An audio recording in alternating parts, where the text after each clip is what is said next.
This podcast is intended for a mature audience. Listener discretion is advised.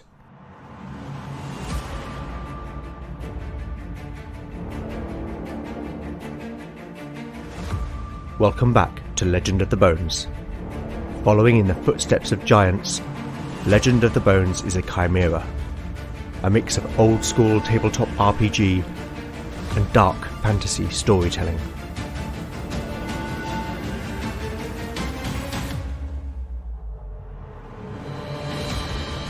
As its name might suggest, in Legend of the Bones, the dice rule. There'll be no rerolls, no fudging the dice, no metacurrency. The roll of the bones will determine the character's destiny, and no one will be spared their fate. None shall escape the destiny of bone.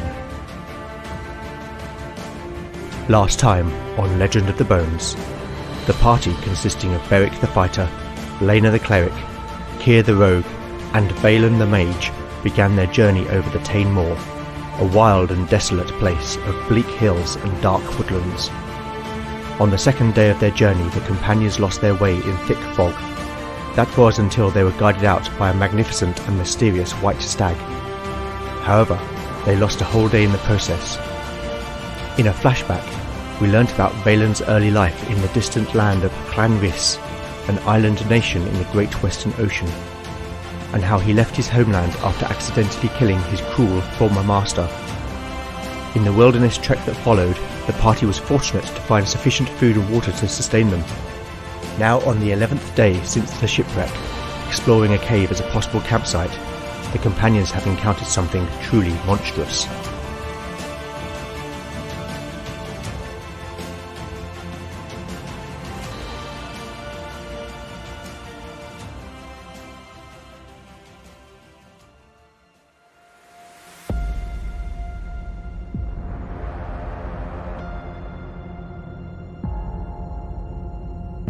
Chapter 4, Part 1, Day 11, Evening.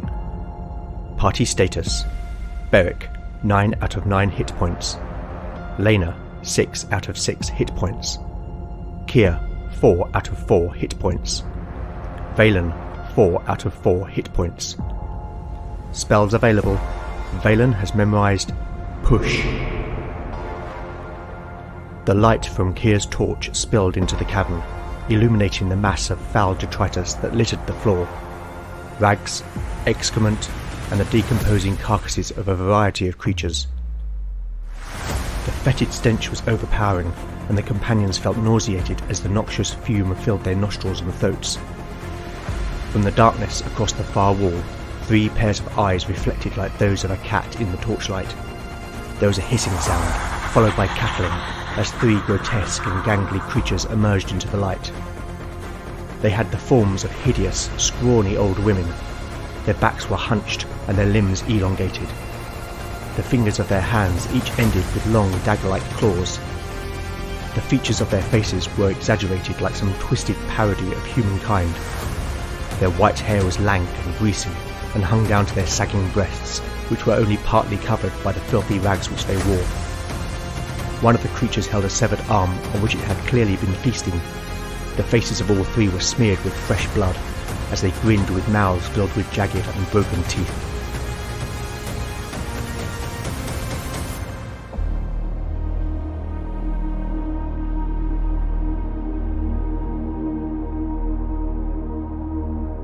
The party has encountered a coven of 3 hags.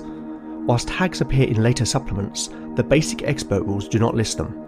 Therefore, I have made a custom creature for this encounter.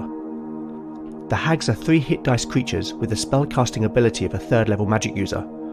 You can find the full creature profile at legendofthebones.blogspot.com. Off mic, I rolled their hit points and spells with the results as follows. The first hag has 10 hit points and the spells Sleep, Charm Animal, and Mirror Image. The second hag also has 10 hit points and the spells Charm Animal, Charm Person, and Wizard Lock. The third hag has minned out at 9 hit points and has the spells Charm Person, Ventriloquism, and Invisibility. First, I need to roll for surprise. The hags, a 2. The hags are surprised. The party? Another 2. The party is also surprised. Combat here is not automatic. I'm going to make a reaction roll. As the party has invaded the hag's lair, I'm going to apply a -1 penalty. In addition, hags will sometimes try to charm males in order to mate, but as Lena is in the party, I'm going to apply a further -1 penalty. With reaction rolls, higher is better. Here is the roll on 2d6. A 5, modified down to a 3. This indicates a possible attack, and will require a second roll. For a few seconds, both the party and the hags face each other off. Here is the second roll. A 7, modified down to a 5. That indicates an immediate attack. Entering combat. Round 1. Initiative. The hags. A 6. The party. A 3. The hags will act first. The first hag attempts to cast Mirror Image. Hags have an intelligence of 15. Just like mages, the hag will need to make a successful intelligence check to cast the spell. Here is the roll. 15, that's just enough. This spell creates 1d4 illusionary copies of the hag. Let's see how many there are. 3. Okay, 3 more hags appear before the party so that 4 of the creatures now move in exactly the same way. In the gloom it's impossible to tell which is the real one. The second hag attempts to cast Charm Person on Beric. Here is the hag's casting roll. A 20! That is a critical fumble and indicates a miscast. As mentioned in episode 2, I have created a custom overcharge and miscast table. You can find the table at legendofthebones.blogspot.com. Let's roll a d6 and find out what happens. A 2.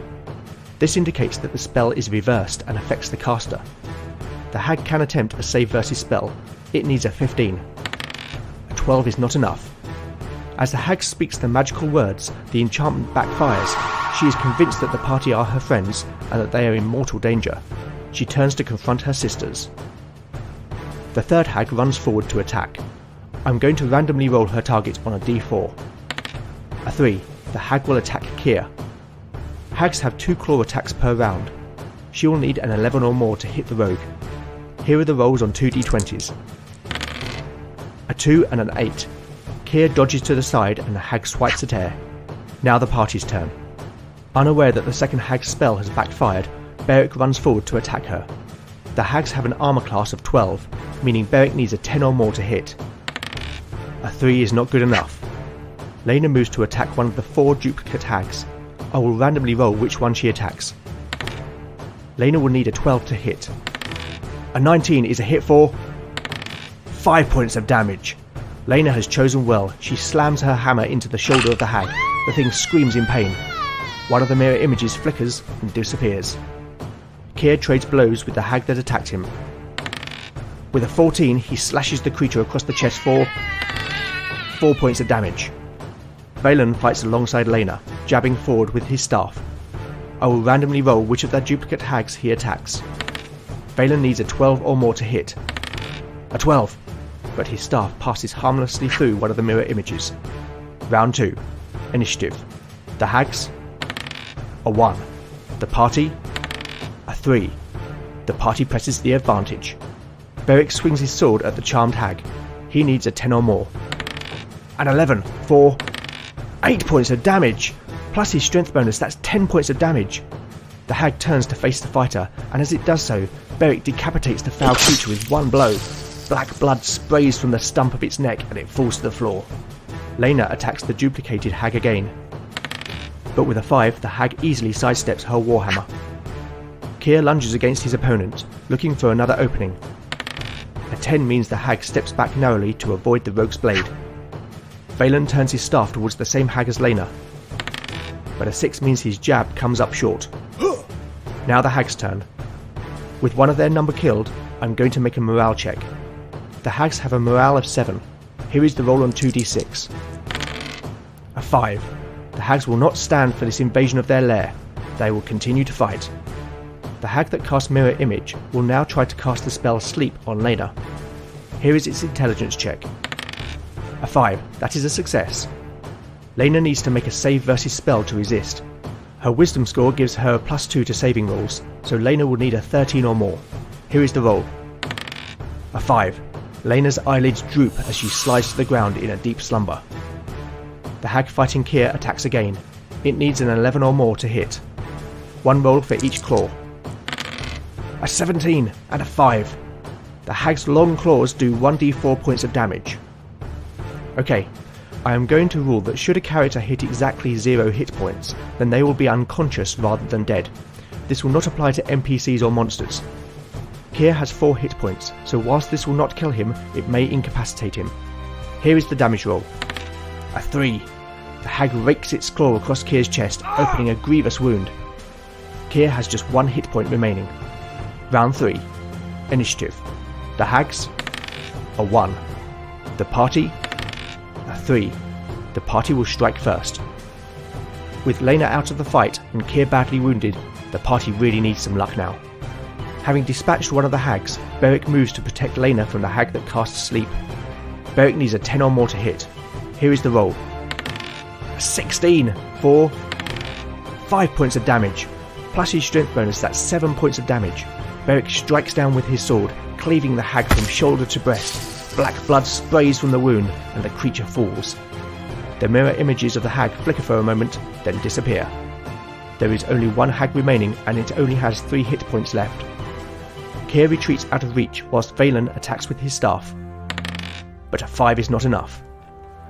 I'm going to make another morale check for the hag. It needs a 7 or less on 2d6. A 10. The hag can only see death. It will attempt to cast its invisibility spell in order to escape. Here is the hag's casting roll. An 18. In its panic, the hag fumbles the words and the spell fizzles out. It starts to run for the exit. Round 4. Initiative. The hag, a 1. The party, a 3. The party will strike first. This could be the last round. The basic expert rules state that any attacks on a fleeing enemy get a +2 modifier. With his strength bonus as well, Beric only needs an 8 or more to hit the hag. Here is the roll. A 9 for 8 points of damage, plus his bonus, that's 10 points of damage. Beric swings his sword. The strength of the blow, combined with the hag's momentum, cleaves the creature in 2. Blood sprays in the air as the severed body parts fall separately to the ground.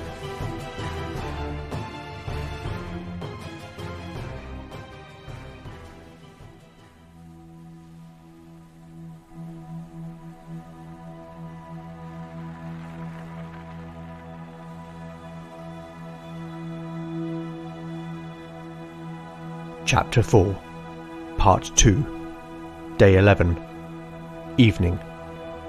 Party status: Beric, 9 out of 9 hit points. Lena, 6 out of 6 hit points. Keir, 1 out of 4 hit points. Valen, 4 out of 4 hit points. Spells available: Valen has memorized Push.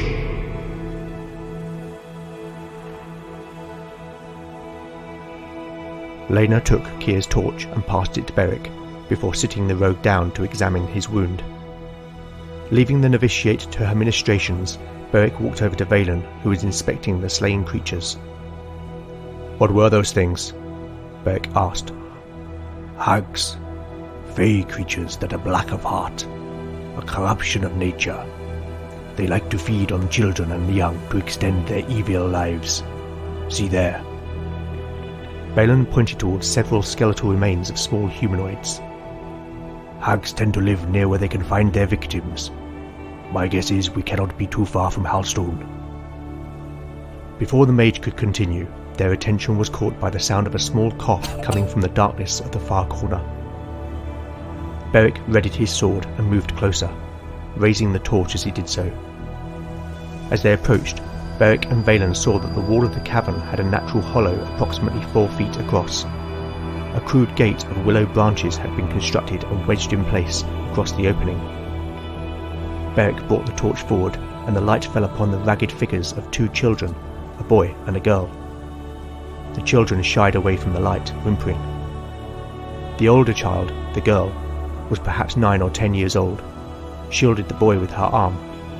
She looked up at the 2 men with a look of fear mixed with defiance. Beric handed the torch to Valen, sheathed his sword, and crouched down. "It's okay. he said gently. You're safe now. The girl's expression softened.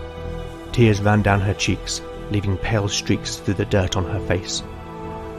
I'm going to break this gate open. Is that all right? She gave a small nod, then whispered to the boy who was visibly shaking. Beric grabbed the gate. Several of the branches snapped as he pulled the gate free and tossed it to one side. Crouching down once more, Beric extended his hand. Let's get you out of here. The girl took his hand whilst holding the boy's in her other hand and allowed themselves to be escorted towards the cave entrance. Beric could see now that the boy was younger, perhaps only 7 years old. He had a mop of filthy straw-coloured hair. With his other hand, he gripped a rock to his chest like a surrogate doll. Lena had finished bandaging Kier's wound, who was back on his feet, though the rogue looked pale. When they saw the two children, they could not disguise their shock. Lena crouched down to their level. She reached out to comfort them. The girl let Lena put her hand on her arm, but the boy shied away and clung to the girl. My name is Lena, the novitiate smiled. What are your names? 7. Said the girl in a small voice. And this is my brother, Rowan. Lena gave the girl's arm a gentle squeeze. Come with me. Lena led the children out of the cave with Kier and Valen, whilst Beric performed a final search. Among the refuse and bodies, Beric found a total of 120 silver shillings, which he added to his belt pouch before leaving to join the others.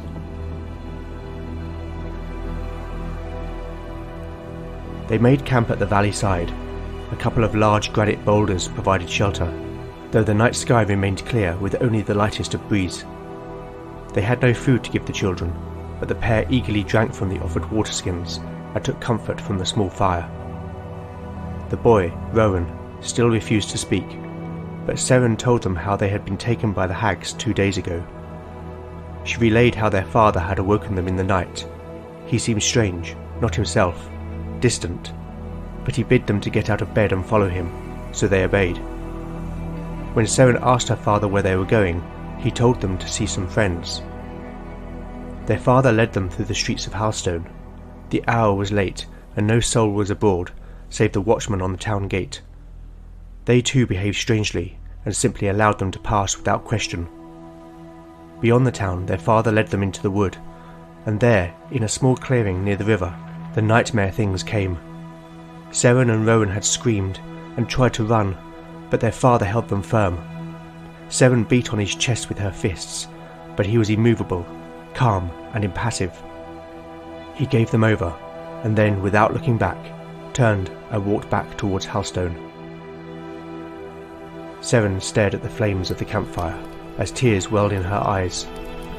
Lena put her arm around the girl. There now, your father was bewitched, she said softly. He loves you. He could not help himself. His mind was enslaved to those things. Seren gave a small nod. And what of your mother? She's dead. I'm sorry. The party gave up their cloaks for the children to sleep in, and with the tranquil sounds of the burbling river and the rustling of leaves, the pair were soon asleep, curled up in each other's arms and wrapped in the woolen cloaks. The companions spoke in hushed tones as they watched over the children. They've been through so much. Thank the Nine we found them when we did, Lena said. The world is cruel, Kier said flatly in response as he prodded the fire with a stick. The embers crackled and spat. That it is, Kier, Valen agreed. Sometimes, but there is also light. People have the capacity for great kindness. And great evil. Valen was staring into the flames. His mind was clearly elsewhere. The fire crackled again, sending tiny sparks up into the night sky.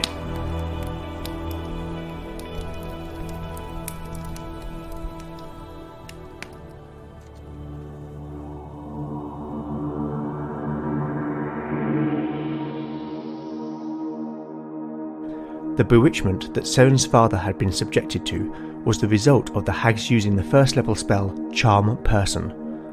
Those of you familiar with the basic expert rules will know that I've significantly stretched the mechanics of this spell. The rules state that commands that contradict the charmed creature's habits or alignment may be ignored. I think a parent's instinct to protect their children would definitely fall into this category. So why have I ignored this rule? Well, in truth I did so purely for the sake of the narrative. When I randomly rolled up the hag's spells, and 2 of them got charm person, it got me thinking about how the hags might trap their victims, and this seemed to fit. It felt thematic, so I went with it. Having said that, I do not want to make a wholesale change to the effects of charm person. Therefore I have made a special spell variation that I have called Bewitch, and made this only available to hags. The variations are included as special rules with my hag custom creature description. You can find the details at legendofthebones.blogspot.com. Okay, time to roll a few dice for day 12. Firstly, I'm going to rule that the companions allow Kier to rest all night due to his injury, and that the watches are taken by the other 3. As such, Kier will recover 1 hit point through natural healing. Weather roll. A 15. Warm and fine. The glorious spring weather continues. Once again, I will not roll for losing direction. Stumble upon. 11. Nothing. Foraging. A 6. The party finds nothing to eat, and until they do so, all attack and damage rolls will have a -1 penalty. Wandering encounters. 2. An encounter is indicated. Now the roll on the wandering encounter table. An 18. Okay. This roll indicates an ancient burial mound, or barrow as they are sometimes known. I think this is a great example of how a random encounter can help shape the game world. The Tainmoor is a landscape little changed by the passage of time. This is largely due to the acidic soil, which makes the region unsuitable for arable farming, but also because the moor is imbued with strong magical energy supporting the habitat of fey creatures, which in turn dissuades would-be settlers. Recognising its mystical significance, the people who lived in this region in times past often buried persons of importance in ceremonial mounds upon the moor. As such, ancient barrows can be found dotted across the landscape. Sometimes these are huge man-made mounds of earth, or else the barrow is cut into the hillside. These burial sites are often constructed on ley lines with other barrows, stone circles and prominent landmarks, making them beacons for magical energy. Sometimes this protects the site from disturbance, but other times the consequence is that the dead become restless.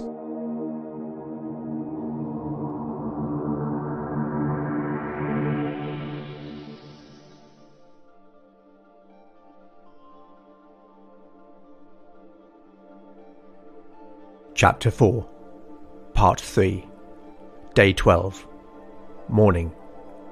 Party status: Beric, 9 out of 9 hit points. Lena, 6 out of 6 hit points. Kier, 2 out of 4 hit points. Valen, 4 out of 4 hit points. Spells available. Valen has memorized Push. Having broken camp at dawn, the party followed the river northwards on the east bank. The pleasant spring weather continued, and everywhere plants and trees were in bloom. But this did little to distract the companions from their rumbling bellies. Lena held Seren's hand as they walked, whilst Beric carried Rowan upon his shoulders. The boy had still not spoken, but Beric would occasionally break into a gallop and imitate a horse, which did elicit a giggle. It was a moment of much-needed levity after everything they had been through. The stunted oaks from the earlier woods had been replaced by a wider variety of trees. Now birch, alder and hawthorn dominated. After an hour of walking, the trees thinned somewhat and then opened into a large glade which spanned the river. Ahead of them was a huge grassy mound some 40 feet in diameter and 30 feet high. Atop the mound, a large boulder stood erect. The companions decided to climb the mound in the hope of gaining a better view, and as they reached the summit, they saw that the boulder, which was 7 feet in height, was aligned in an east-west direction, and more curiously still, near the top of the boulder was a large hole roughly 8 inches in diameter. Beric stood on the eastern side and looked through the hole. His gaze fell across the river to the valley side, and there, cut into the hillside, was some kind of stone portal. "Look!" Beric pointed at the portal. "What is it?" Kier asked. "A barrow," Valen explained. "An ancient burial place," the mage continued. My guess is that the sun shines through this hole at a particular time of day and illuminates the portal. But why? Keir asked quizzically. Who knows? Those secrets are long lost with the people who built it. We should investigate. There may be something of value. No, Lena objected. It is a place of rest. We should not defile it. And besides, we have no food and we need to get the children to safety. Lena's right, Beric said. And look there, that must be Halstone. Beric pointed northwards over the tree line, where perhaps only a mile away was the unmistakable site of civilization. They descended the mound and continued northwards towards Halstone. The woodland began to show signs of forestry, and soon a clear path became visible, which greatly hastened their progress. Before long, the path became a track, and the party emerged from the woodland into open pasture, in which sheep grazed lazily in the spring sunshine. A few hundred yards ahead, the walls of Halstone were visible, and a weight was lifted from the companions. Presently they passed through the gates. A guard asked their business, but then recognized the children and waved them through. But as the companions were soon to discover, all was not well in Halstone.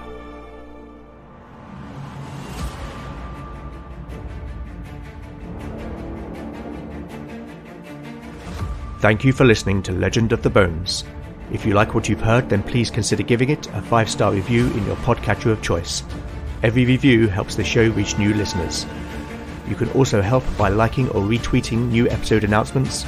You can contact me on Twitter at legendbones, email at legendofthebones@gmail.com, or go to legendofthebones.blogspot.com for show notes, character profiles, maps, and more.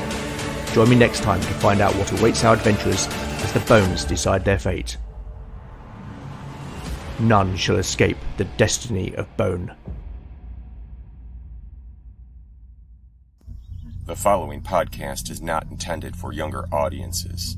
Listener discretion is advised. The Iron Realm. When all planes of existence fall to ash, there is only one realm that remains. The Iron Realm. Before you in all directions, deep in the dark, there lies the maze. The Iron Realm. Millions of miles of corridors, caves, tunnels without end. This is the ultimate dungeon. Orcs, goblins, kobolds, trolls. Ready your sword, your spells, your crossbow, your warhammer. The Iron Realm. Keep close your companions, for they are your only hope for survival. Elf, fighter, wizard, cleric. There are no rerolls. There is no way out. Yet here, in the dark, if any of the merciful gods still remain, you may find the strength you need to fight, the cunning you need to hide, and the luck you need to stay alive. Just a little longer. Iron Realm! Iron Realm! Iron Realm! I am your maze master, Abel Enzo. Get your dice and graph paper, and be sure to bring your friends. I'll see you in the realm.